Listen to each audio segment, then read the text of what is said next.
Ashish, requesting you to just for uh, 30 seconds, just switch off the camera, please. Thank you.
Mr. Reddy and Ashish will be starting the session now. Thank you.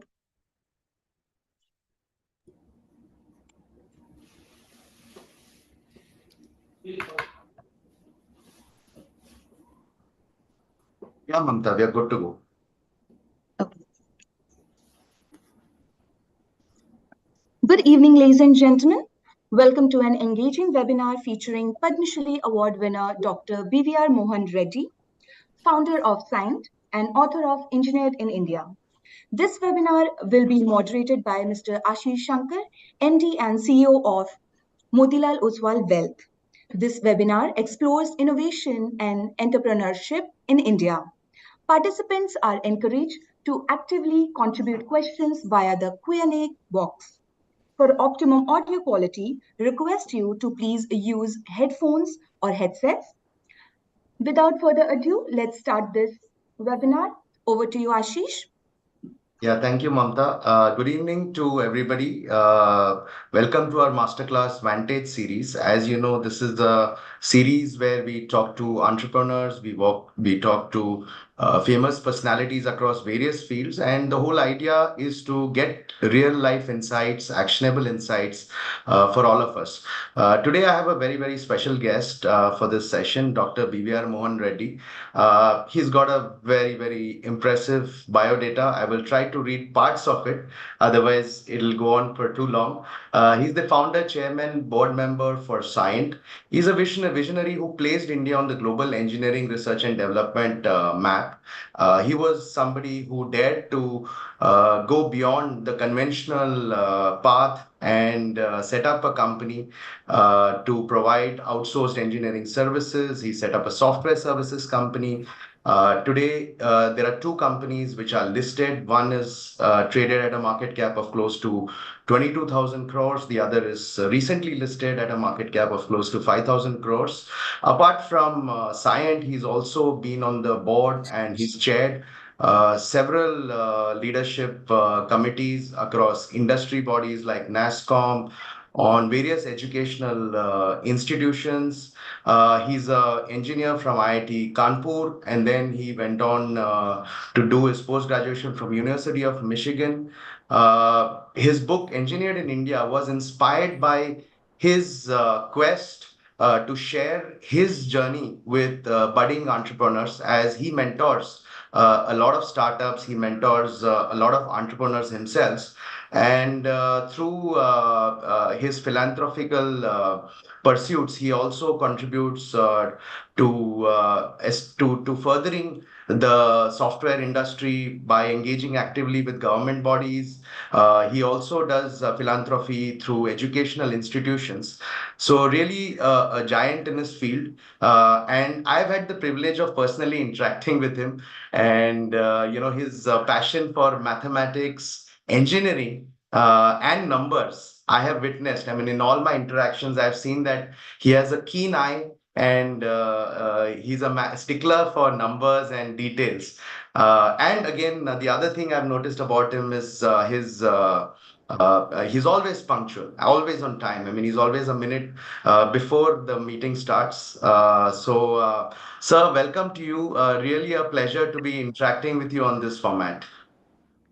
Thank you, Ashish, and good evening to all our webinar participants. Thank you to Motilal Oswal, Private Wealth, for inviting me to the Masterclass series, which they call it as the Vantage Point. I'm very delighted, honored to be present here. Um, Thank you again, Ashish, for a very generous and kind introduction you made about me. Um, I did my bit in the corporate world. It's been a long journey for me. I'm a 1973 graduate, so I celebrate my 50 years since I graduated. And I spent my life in three avatars so far. The first avatar, I keep calling it as an entrepreneur.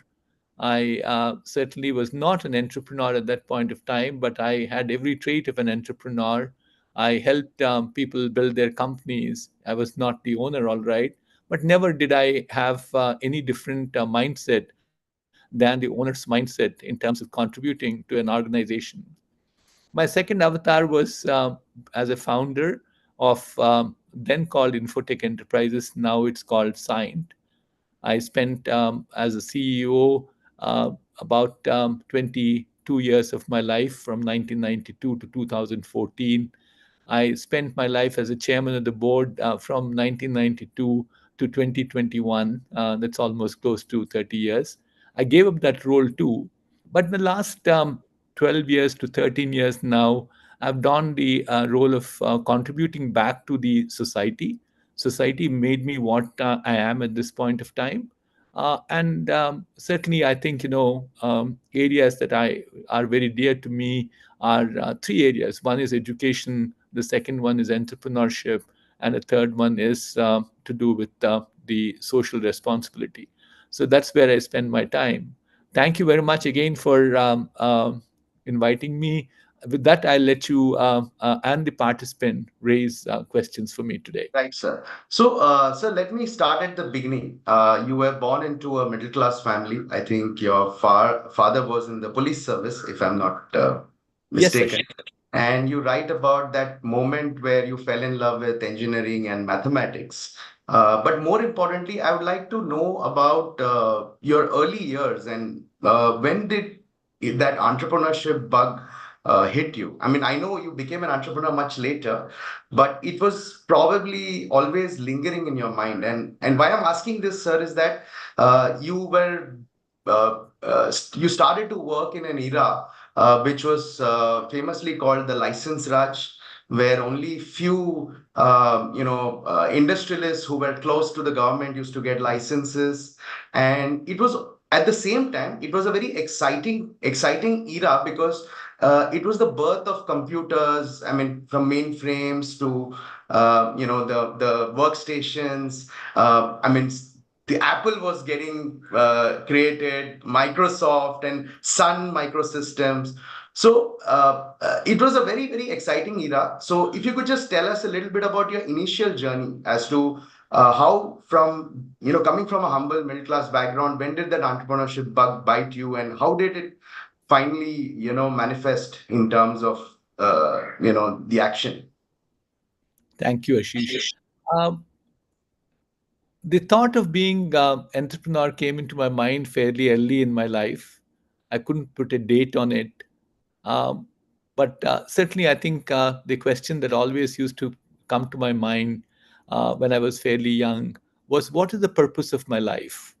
Why am I here? Therefore, the answer used to be, you have to be distinctively different. You have to contribute for the society, to this world, before you disappear from here. It may surprise many people, that was an early thought in my mind. So, and the way I always used to think I could contribute back to this world is to become entrepreneur, create jobs, create wealth, create innovation. These are the thoughts used to come by. But as I said earlier, I graduated in 1973, and rightly pointed out by you, this was the time it was a license Raj. And also, technology was not in the same shape and form as what it is today. So if one had to become an entrepreneur, it had to be brick and mortar companies. Whether you had a kiln to be made, you could call yourself a brick entrepreneur, or you could make steam engines. You could say, you're heavy weight entrepreneur. But the bottom line is it is all brick and mortar, which means it was extremely capital intensive. As rightly pointed out by you, and I'm so proud, I come from a very humble middle class background. I'm very proud of my background. Given that I didn't have wealth which was created, the biggest gift my parents gave to me was education. And that was actually the dream of middle class in those good old days, even today. Even where I stand today, the biggest dream I had in my life was to educate my children well. That's what my parents did. So, though I had education by 1973, the license Raj, the technology being where it is, the entrepreneurial opportunities being very capital intensive, certainly made me believe that was not the right time. I need to wait for a while. So, but then I didn't want to waste that time for waiting for a while. So, during that period that I waited before I became an entrepreneur, I equipped myself with all the skills that were required to become a successful entrepreneur. Between 1974, when I started working, till 1982, that's about 8 years, I did about three different jobs. And in these three different jobs, I had three distinctively different roles. The first role I had was more in operations. I actually did diesel engine assembly. The second role I had was in computer systems. I actually designed systems. I did programming in autocoder language. This was for Bosch. And a third role was I was a salesman with the good old Hindustan Computers Limited, now more popularly known as HCL. And with that, which you see, those three roles I had, I certainly improved my capabilities quite a bit. 1982, when I seriously gave a thought that I should become an entrepreneur, and then I almost wrote a proposal to build personal computers at that point of time. Why almost? I wrote a proposal. I also got a license. Even in 1982, it was licensed Raj. I got a license to produce microprocessor-based computer systems. And I went to AP government, which had AP Electronic Development Corporation, to get a loan from them to support my endeavor. And they went through the proposal, but there's a common friend who was on the board of APEDC at that point of time, called me later that evening and said, Mohan, I certainly admire your enthusiasm, but I don't think you're still ready to become an entrepreneur. I said, why? He said, if you look at manufacturing computers right now, is very intense in terms of capital requirement, will require a lot more money. And you're saying you'll probably get the assembled kits, but that will not sustain you for too long. It's not a sustainable business because you don't have technology. And he then took a deep breath and said, I have a proposition for you.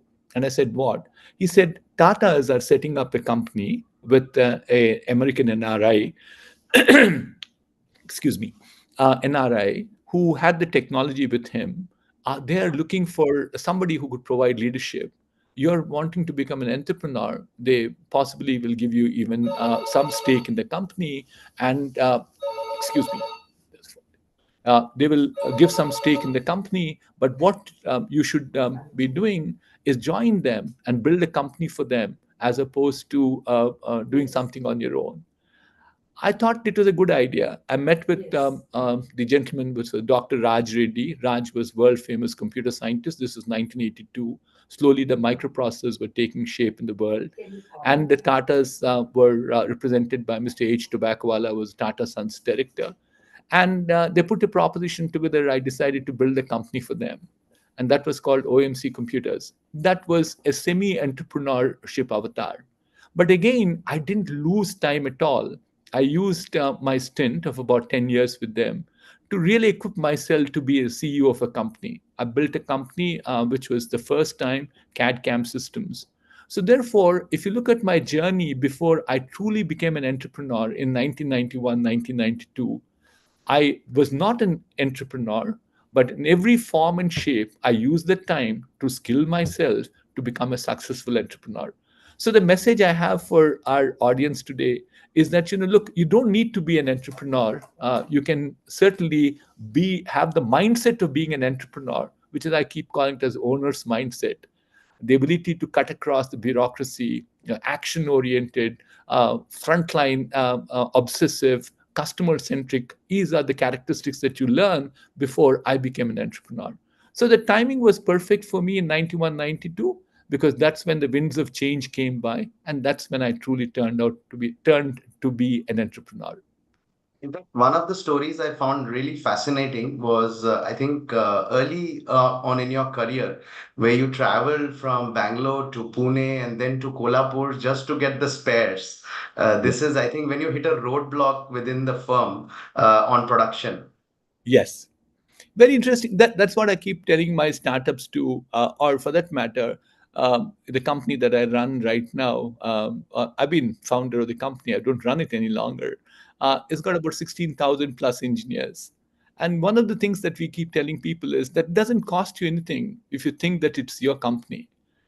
You put the same amount of effort. That's what I thought I did when I started off as a management trainee with the Sriram Refrigeration Group. I always used to feel this is my company. I have to contribute my best. And that's how that story comes out. That is an actual fact of life. That I used to be in charge of a diesel engine assembly shop where we used to assemble diesel engines. And these were days when we never had computers. The bill of material used to be written on a piece of paper, sent across to stores. Our off used to be Mondays. So Sunday afternoon, the bill of material sheets used to go to stores, and stores used to strike off a number of line items and say that, look, we don't have these parts for you, which effectively meant that we can't have production next week. That means that I don't keep up my word and my promise to the leadership, where I made commitment saying that I'll produce 25 engines every shift, 75 engines in 3 shifts. In 6 days, we'll ship out 450 engines. That is a commitment. I thought, even I was a trainee, I made to somebody. So it's my company. I got to make sure it happens. That's what made me feel that I should take the train, go in a third class unreserved compartment, carrying a sheaf of papers. People used to mistake I probably would read a lot of papers on the train. No, I used to put them on the floor in front of a third class unreserved compartment, go to Kolhapur, go to Pune, then take a bus to Kolhapur, collect the spare parts, and then come back to Hyderabad. So that is what I keep talking about: commitment to an organization. You own it or you don't own it, it doesn't matter. That's what we try to tell our youngsters at this point of time. Do your best, contribute the best. Right. That's fascinating, sir. I think, few takeaways that I got from your initial journey was, even if you were not an entrepreneur, you thought like an entrepreneur. You always thought it was your own company.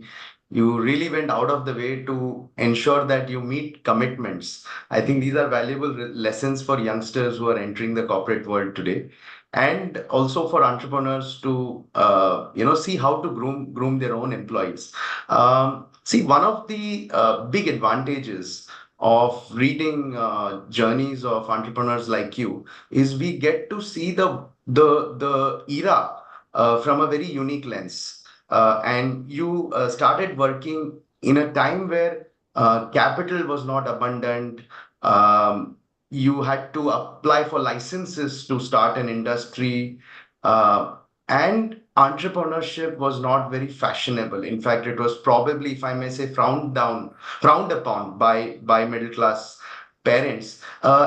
Any interesting experiences during that period? If you could talk to us how the economy in India was, what was the thought process amongst people, especially people who were trying to build or work in an industry which was still nascent, right? I mean, computers in India, I mean, forget India, I mean, even in US, it was still evolving, but in India, it was even more nascent. So how was it during that time? I mean, your experiences with people, and if you could just share some experiences of that era. Sure.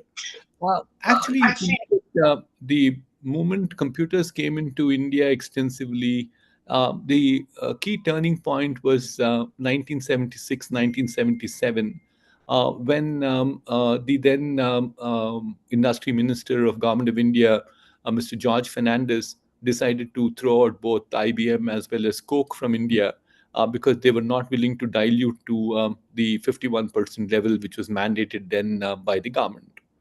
That is when you started seeing the first round of entrepreneurship that came in. There was HCL is born out of that particular moment in the history. Similarly, there used to be a couple of more other companies like HCL. There used to be a company called ORG, which is belonging to the Sarabhai group.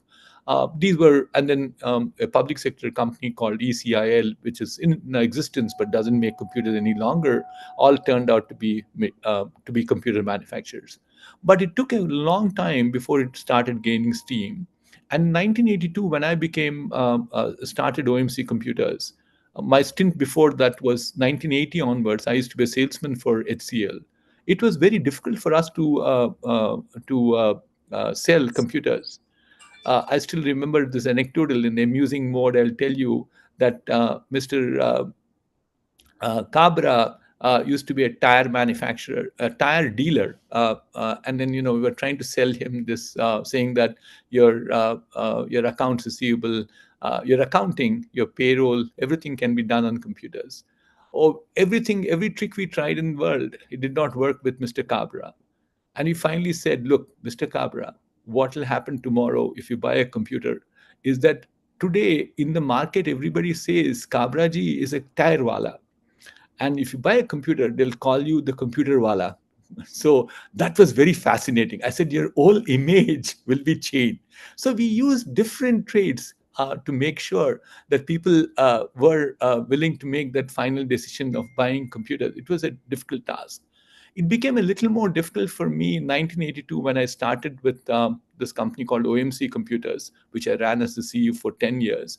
But the first time in India, we brought in computer aided design, computer aided manufacturing systems in India, CAD CAM systems as it's called. It was very new in this country. Everybody used to smile when I used to say, our systems can do CAD CAM, CAE. CAE is computer engineering. They heard about words like CAT and so on and so forth, not CAD CAM. So it is certainly very challenging to develop a market as opposed to work in a evolved marketplace. India was developing market at that point of time.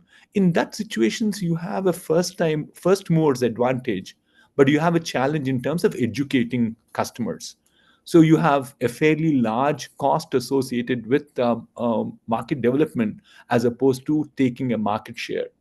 So there are a number of instances where we convince people about productivity, efficiency, ease of use, space, and so on and so forth to get the answers. No denying, I mean, it's a leap of faith in terms of becoming an entrepreneur in 1992.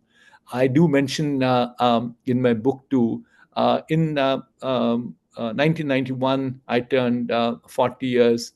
I thought that was my last chance in my life, but I was already having a good, comfortable life as a CEO of OMC Computers. So when I mooted this idea with my wife itself, she was to start with a reluctant starter. She said, "Why do we give up this life so comfortable as a CEO?" And then I had a very honest conversation with her. So, what was bothering her? She said, "Look, what happens to us if this doesn't become successful? We have a status in life, we've got growing children, we had a son and daughter at that point in time, we were very young, and we decided therefore I said, I'll set apart a part of my savings, buy a property for you, and make sure you get the rent which will be comfortable for running the family. And I promise you, irrespective of what happens to my business, you will be absolutely comfortable with your life." She bought into this idea, and after that she never blinked at me in terms of why I started the company. And actually, to honestly share with my audience today, she was the strongest supporter, and she probably deserves more than half of my success in terms of what I achieved so far. So it was different times, and even today I'm sure it's not hunky-dory about it. And honestly, if you look at entrepreneurship, which I work very intensely at this point of time, people ask they say, "Mr. Reddy, honestly, give us an answer. How many entrepreneurs become successful?" We keep saying only 5% of them become successful, highly successful. Or probably if you look at them, effectively, there would be 30% of people who can run a lifestyle business as such.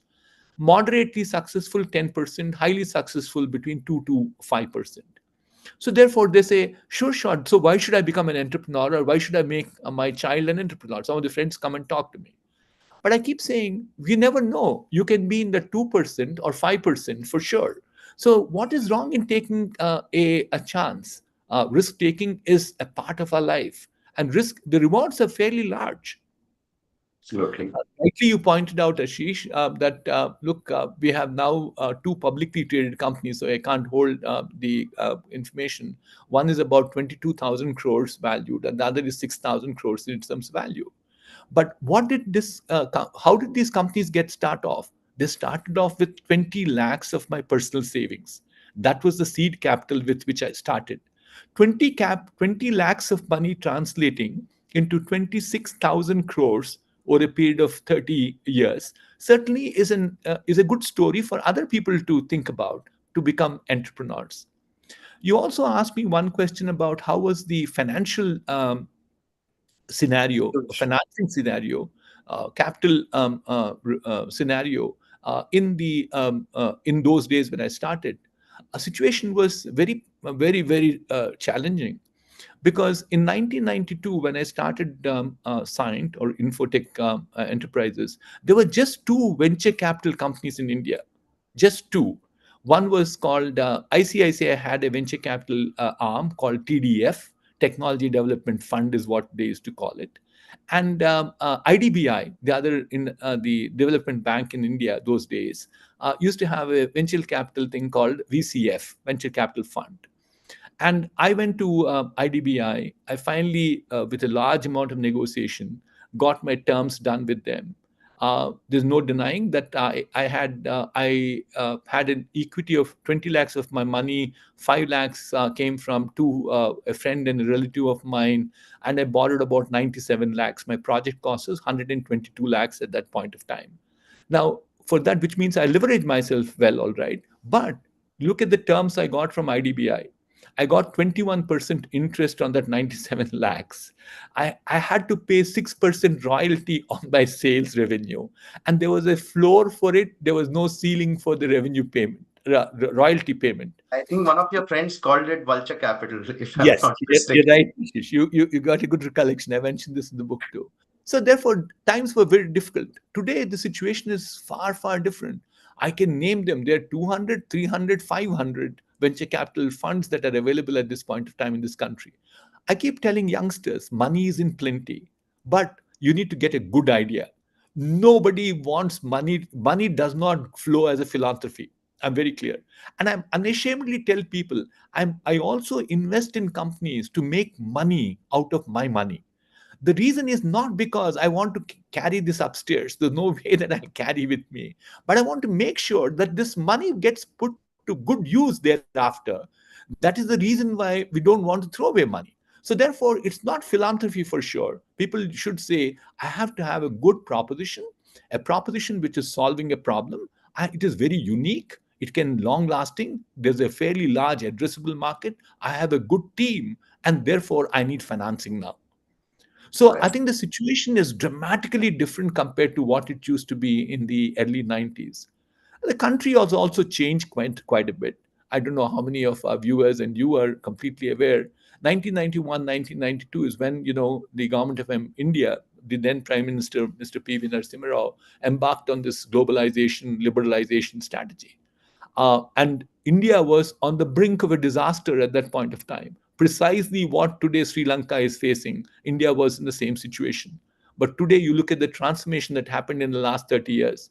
I keep saying that I was very fortunate that I was a part of this winds of change that blew. I put my sails in the right direction, and I'm where I am at this point of time. Right. Sir, you started Infotech Enterprises, which is now called Scient in 91. One of the other things that I find quite fascinating, I mean, you spoke about the success probabilities of an entrepreneur, right? The other thing that we know in investing is that the success of any M&A is also very small.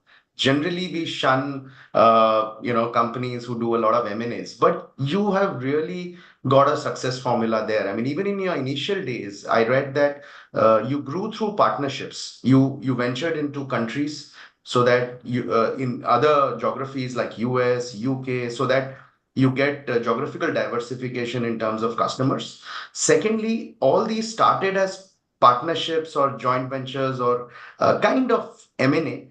And then throughout your journey, the corporate journey of Cyient, you've done various acquisitions and made them successful. And if I'm not mistaken, the company which recently listed was also originally an acquisition, the Yes, Rankson's you're company correct. from Mysore. So if you could just tell us what led you to tread this path, and what was the secret of success when you try and integrate, people from different geographies, cultures, thought processes. Thank you, Ashish, for that question. Very a good question, very important question to share with your audience today.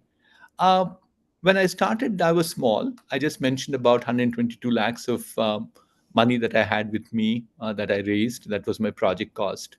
So, therefore, and I certainly very clearly knew that my proposition was providing engineering as a service to the global markets. And so, which means obviously, US was my destination, Europe was my next destination. But I didn't have those deep, deep pockets to go and invest in those markets. So I thought the better solution was to through partnerships. So and typically when you're small startup, understandably in many instances you do the same story. You find friends and relatives. So I found two friends. One was in US, the other was in Europe. My friend in US had a CAD CAM experience, so I somehow managed him to become a entrepreneur like me. The friend I had in Europe was just retiring from Capgemini as a director on the board. He was saying, look at the opportunity. I said, do the sales for me. So primarily the idea was they do the front end sales and I do the delivery for them from India. That's how the model was. Very quickly, in about 3 to 4 years thereafter, after starting, I started realizing no, this is not a workable model. For the simple reason that, look, their ambitions are different, their goals are different, their culture is different, their values are different. And there's nowhere that, two equals can align themselves saying that, this is the path we tread on. So therefore, that is when wisdom dawned on me, saying that the best way that I can grow my business, I'm very ambitious, and I can meet my ambitious goals is only if I own these companies or I have a footprint in any of these geographies. You might ask me, my first acquisition was actually in UK, a company called Yes. DataView Solutions.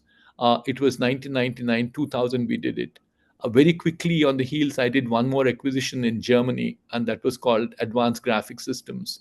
The reason why we started in Europe is that we had our partner in US was not a very easy person. He didn't want to let it go. So therefore, I thought first was to make a foray into the European market. But quickly by 2001, we bought a company called Vargas in US for our footprint in US marketplace.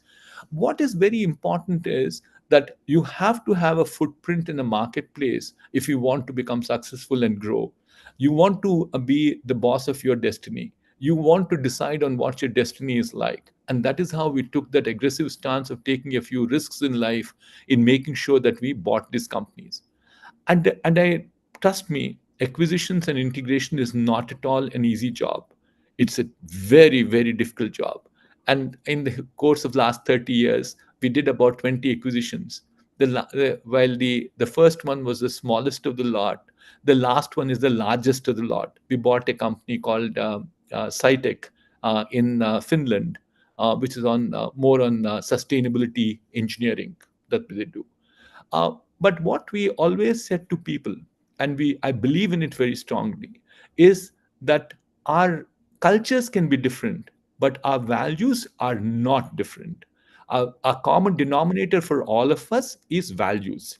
What are those values? We call them values first, FIRST: fairness, respect, integrity, sincerity, and transparency. These five cannot be compromised.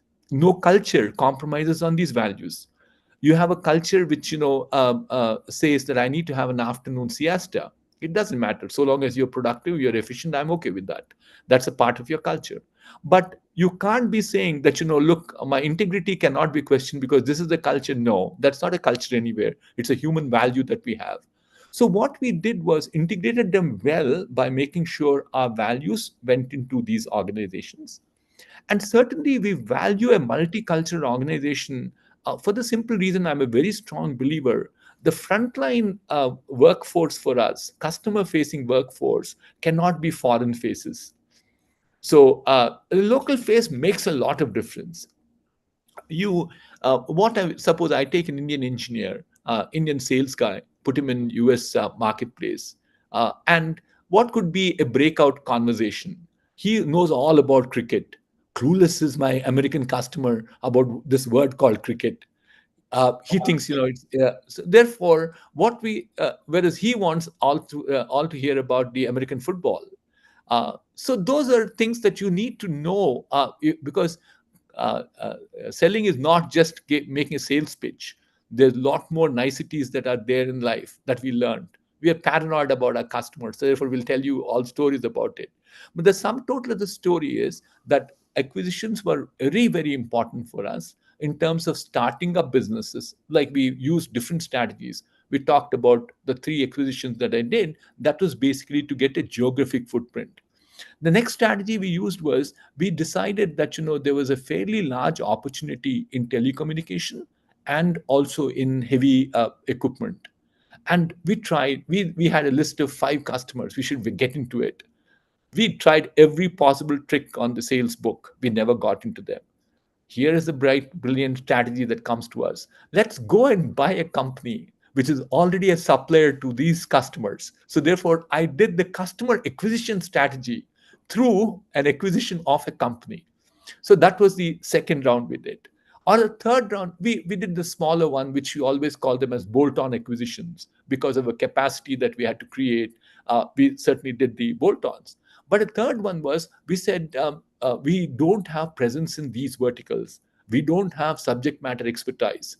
We need, therefore, an acquisition which brought subject matter expertise and an ability to grow, scale in this particular verticals. Two concrete example is, we bought a company called Ansem Electronics in Belgium.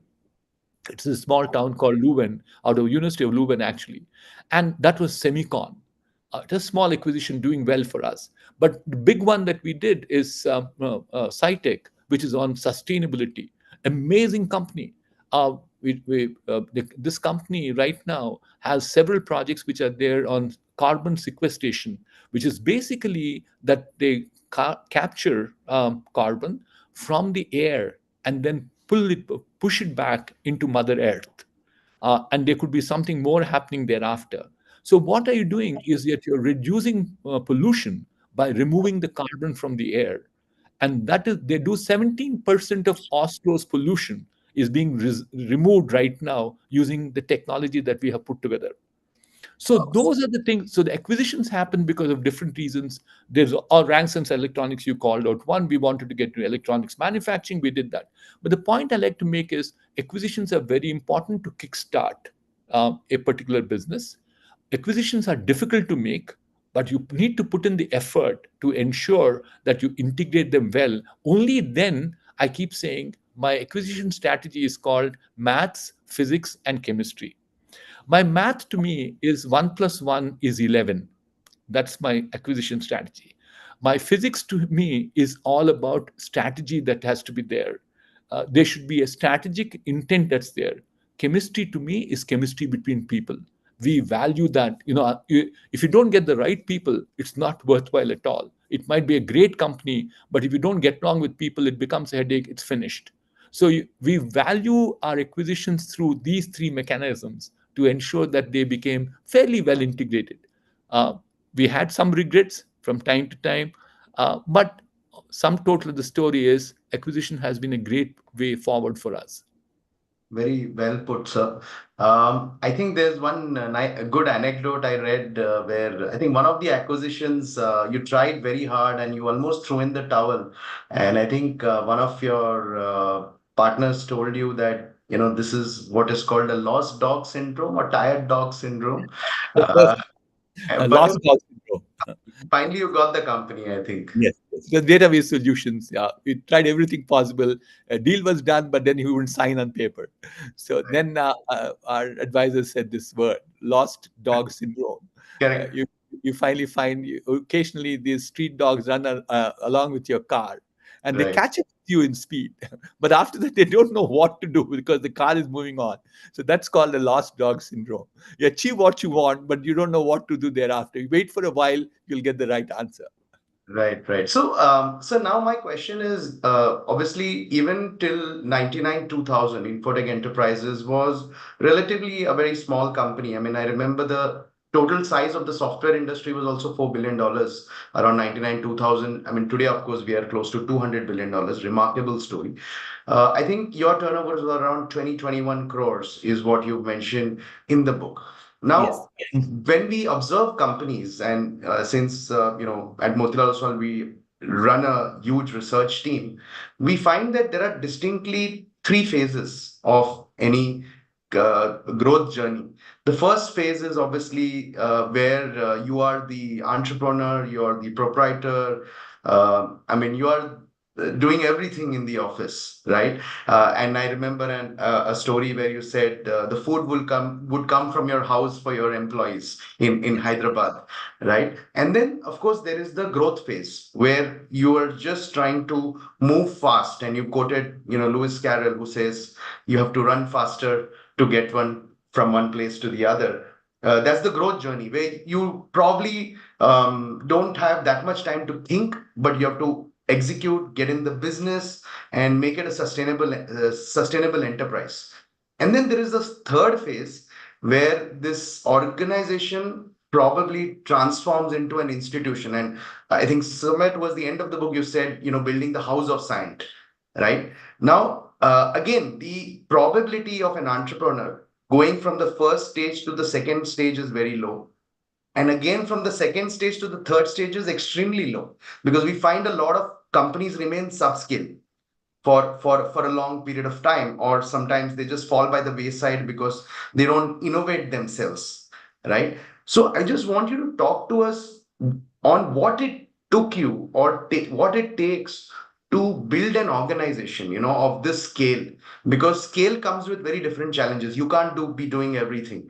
You need to be doing things through people. So if you could just talk to us through that journey of that growth, today 7,000 crores turnover of Scient, and you were what, 21 crores in 2000. Yes. So good question again, Ashish. Certainly, growth does not come uh, without effort, and growth has to come through strategies for sure. And the first and the foremost that we felt, if growth has to come by, it cannot be purely people dependent. We grew our business from very rapidly from the 21 crores thereafter. And we thought the key to it was getting very process oriented, because the customer, irrespective of what costs you can give to the customer, ultimately the customer is concerned about one thing called quality.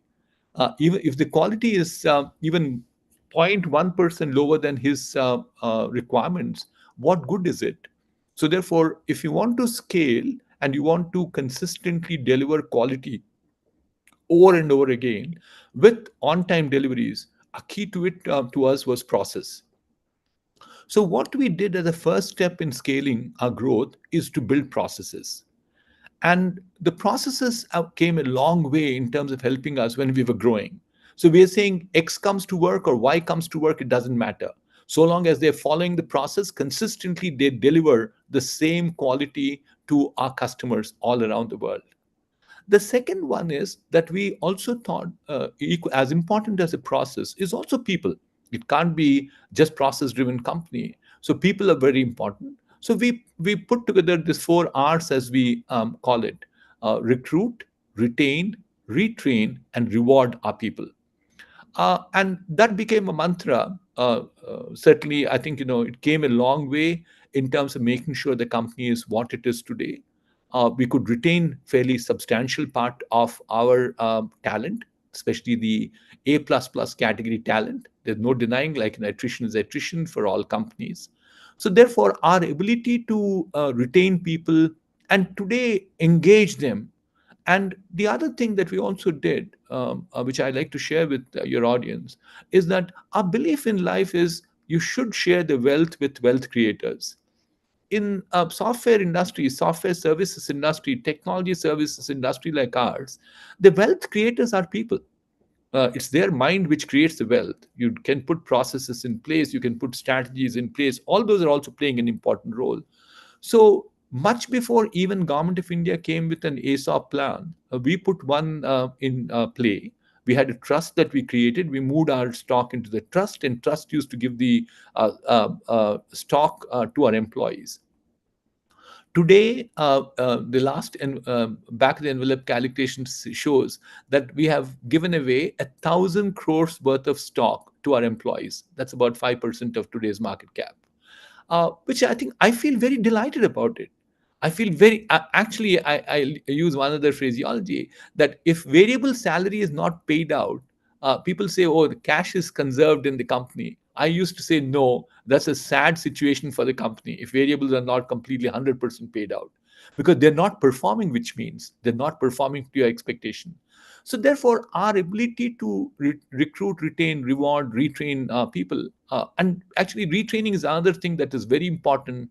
Technology is changing at a pace that humankind has never experienced before. As much as Lewis Carroll said, you need to run faster. I think we need to accelerate at a pace which is unbelievable currently. And 1 degree is not good enough. Even engineers who graduated 5 years back, 7 years back, today have skill requirements which are far different from their graduation. So therefore, we have to invest in making sure we upskill them. So we use number of platforms in terms of upskilling them. And today, the stress of work should not bother them. So therefore, there is engagement with our employees. Therefore, people engagement becomes extremely important. So it's a combination of process, looking after the people, and several strategies that we used. And since you said House of Sign, I think you people you have seen it, Ashish, the transformation of Sign.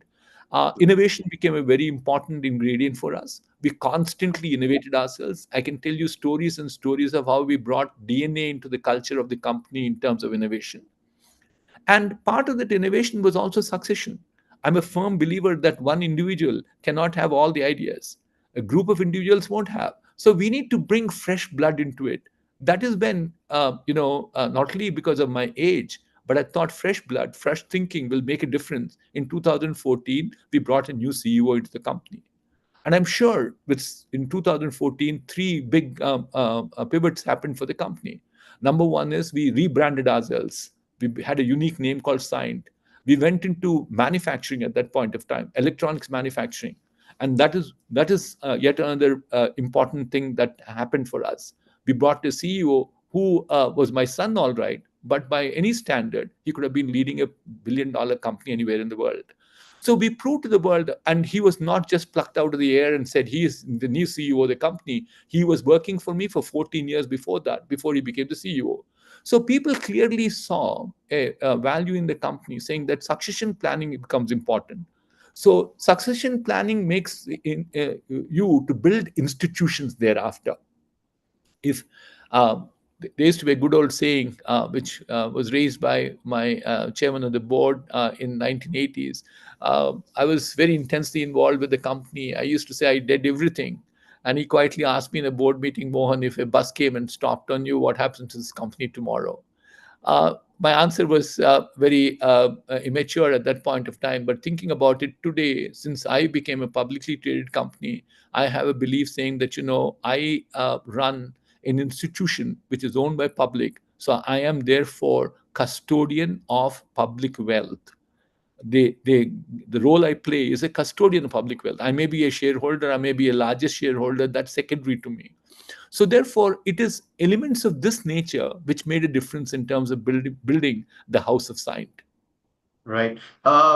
I want to get in one or two questions before I go to the audience questions as well.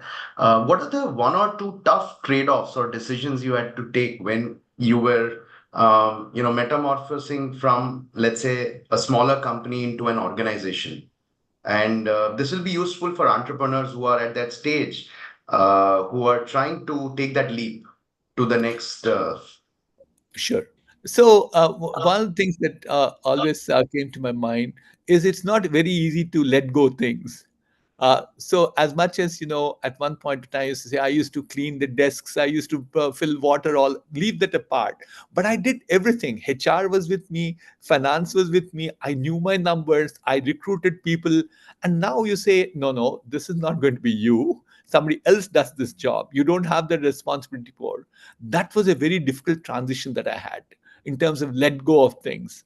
So it is, I'm a control freak. That I think is somewhere built into my system itself. So to move away from being a control freak to become a manager who minutely gets into micromanaging things to a situation where I can delegate was a thing which was extremely difficult for us to do. But I think we made it work. We made it work. We delegated. We grew the next tier of management. That was a difficult decision to do. The second one is that I also thought at one point of time that the growth was coming from today. The flavor of the season, all right, is technology services. ER&D is the flavor of the month or the flavor of this decade.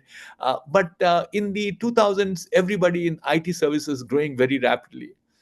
So therefore, I also had a small division which was into IT services. We said, let's try this out. But in by 2010, 2012, we said this was a wrong move. We let it go. We sold off that company. It was called Infotech Enterprises IT Services Limited, or whatever it is. Right. So there are as an entrepreneur, I keep telling, there are highs, there are lows, there are ups, there are downs. The days which you're on Mount Everest, you're down in the dumps next day. You have to take all of them with the same spirit. That's the moral lesson. Well said, sir.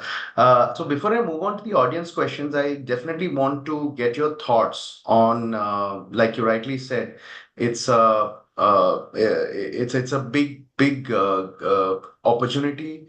It's the probably the hottest sector right now, electronic design and manufacturing. I mean, we have invested from our private equity fund in one of the companies which is into electronic design and manufacturing.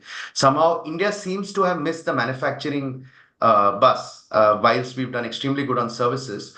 How do you see this industry, and what does the government need to do to ensure that we become a big hub for, let's say, electronic research and development, electronic design and manufacturing? Certainly, yes.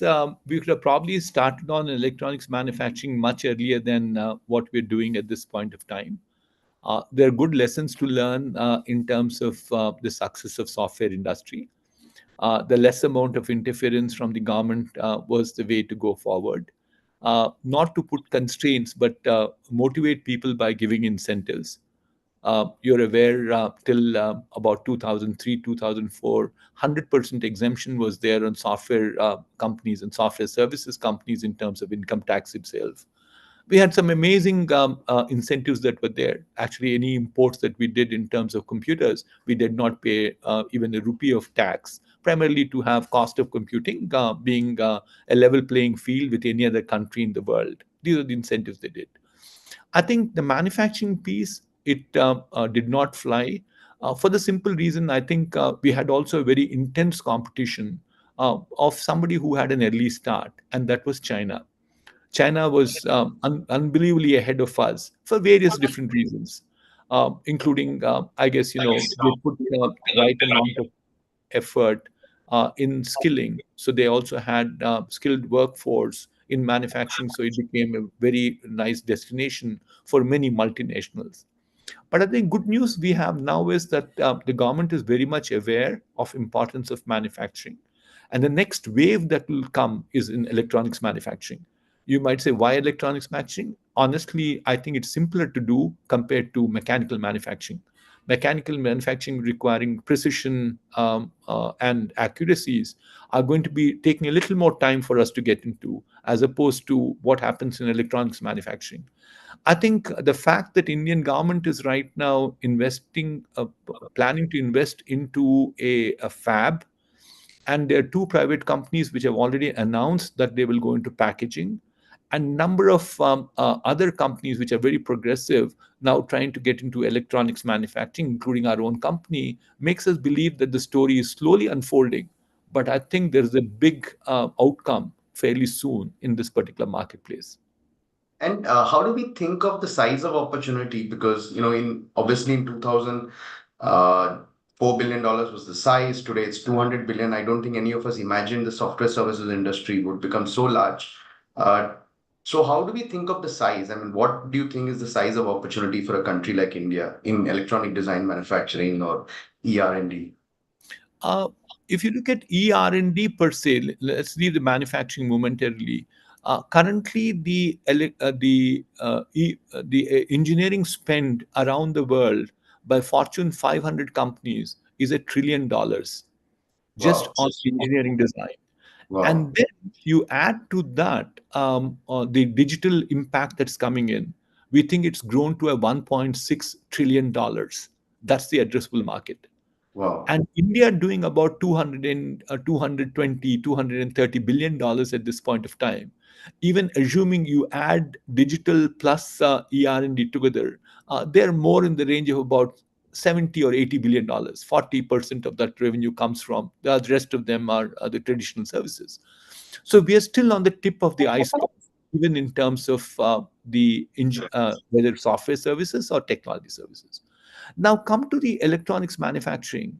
Uh, Currently, the estimate it's about $4 trillion marketplace, Wow. and that is rapidly changing. The growth you see is because now you look at an automobile.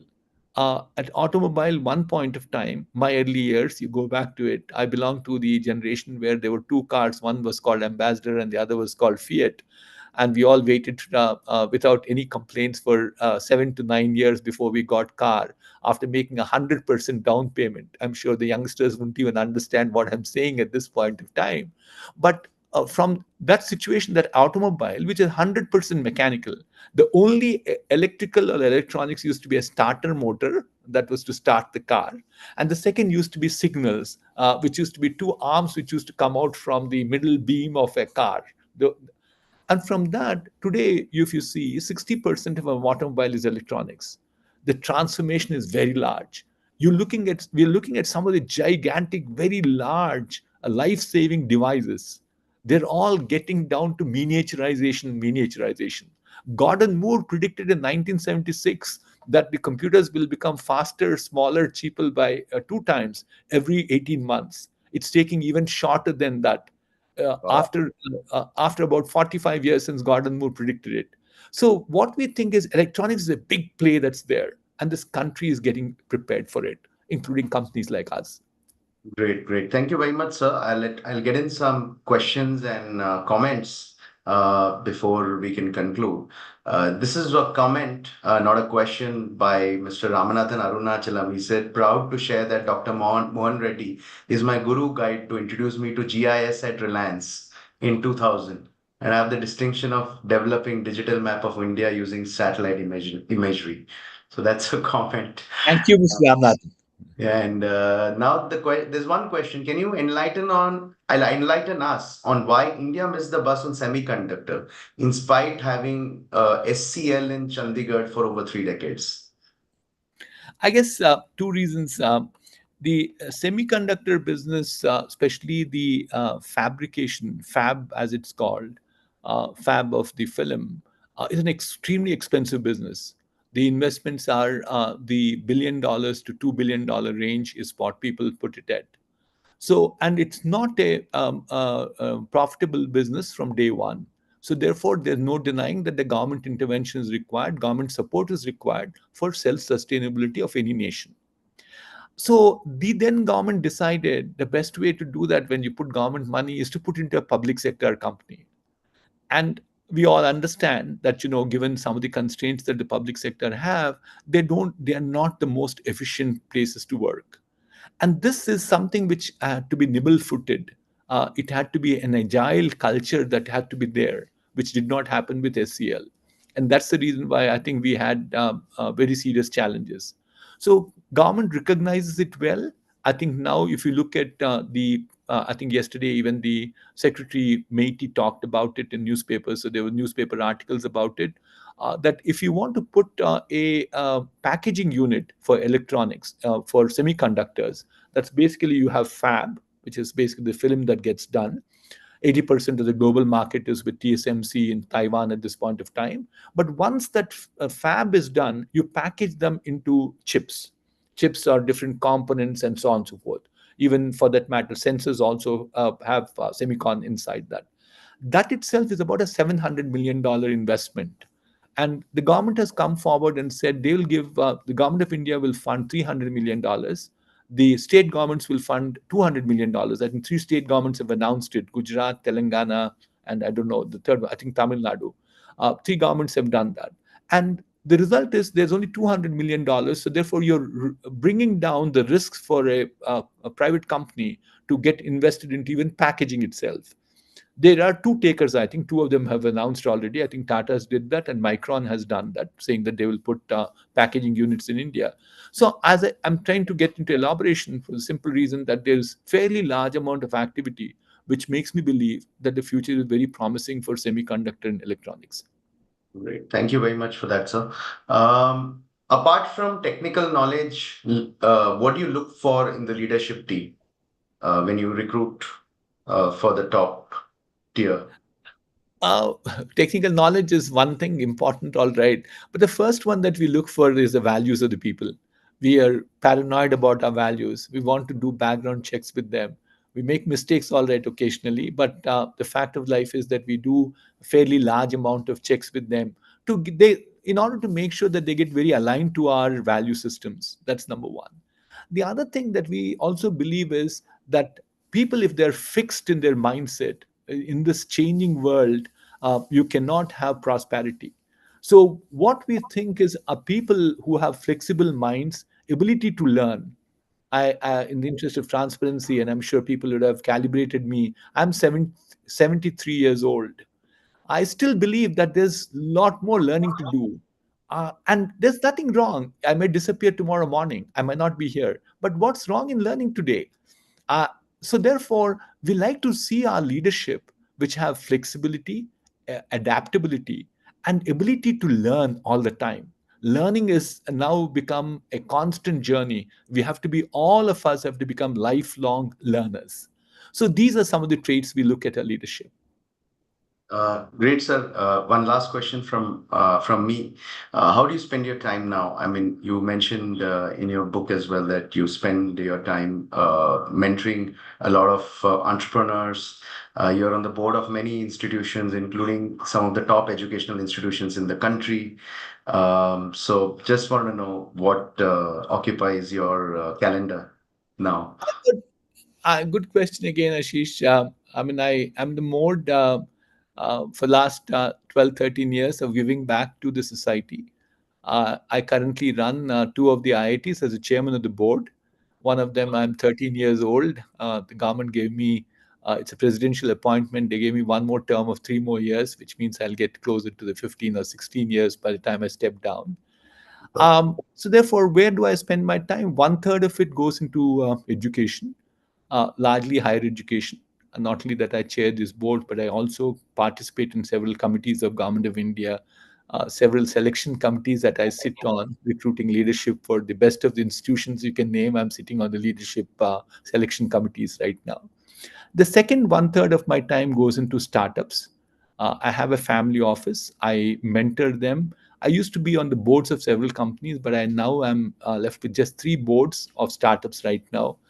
They're begging me not to get out, otherwise I want to give way to people. But it's not very stressful job, so therefore I enjoy talking to the youngsters. Even this morning, I spent 2 hours with AI company where I'm invested in. I felt very good at the end of it because I also learned out of it. That's my second one third. My third one third is my corporate social responsibility, corporate and otherwise. The recent one is we built a school of innovation and entrepreneurship in IIT Hyderabad. It was a grant given between Signed Foundation and Shibodi Foundation, which is my family foundation. So giving and trying to create more amount of entrepreneurship, more amount of innovation is the third part of my life. So that's how I spend my life. Fantastic, sir. I mean, it's been a wonderful conversation. I mean, we can go on, but really, it's been lovely having this chat with you. But before I end, a big shout out to your family. I genuinely believe you mentioned that your wife is more than 50% Yes, partner absolutely. in your journey. Absolutely. But I feel an entrepreneur is the entire family are embarks on that entrepreneurship journey. And when I read that book, it just kind of struck me.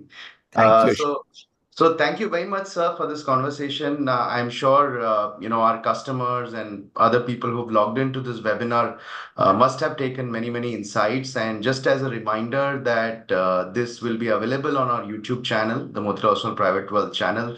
So in case you want to watch it again, or people who missed it today want to watch this conversation, they can do that.